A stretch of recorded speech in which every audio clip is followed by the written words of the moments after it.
રાજસ્થાનમાં એક રોડ અકસ્માતમાં 11 લોકોના મોત થયા હતા। વાસ્તવમાં મરનારા બધા જ લોકો બે પરિવારના છે। રવિવારે જ્યારે એક પરિવારના 4 લોકોની અંતિમ યાત્રા નીકળી ત્યારે આખું ગામ આક્રંદ કરતું જોવા મળ્યું હતું।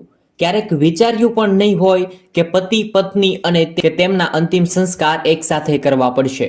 શનિવારે સવારે 9 વાગે જોધપુર જિલ્લાના શેરગઢના મેઘા હાઈવે ઉપર બોલેરો અને ટ્રેલરની સામે ટક્કર થઈ હતી, જેમાં નવપરિણીત યુગલની 11 લોકોના ઘટના સ્થળે જ મોત થયા હતા। આ લોકો બાલોતરાની રામદેવ મંદિર દર્શન કરી અને પરત ફરી રહ્યા હતા તેવા સમાચાર સામે આવ્યા છે। જ્યારે ઘટનામાં સમાચાર બંને ગામ સુધી પહોંચ્યા ત્યારે સન્નાટો છવાઈ ગયો હતો। આ સમાચારમાં દુર્ઘટનામાં જાણ થતાં જ રાજ્ય સરકાર મંત્રી અને ધારાસભ્ય ઘણા મોટા ઓફિસરો પણ ત્યાં તાત્કાલિક પહોંચી ગયા હતા અને તાત્કાલિક લોકોને સારવાર અર્થે ખસેડવામાં આવ્યા હતા। હાલમાં હૃદય કંપાવી દેનારી આ ઘટના સામે આવી છે, જેમાં 4 પુરુષો અને 6 મહિલાઓ સાથે બાળકીનું પણ મોત થયું છે।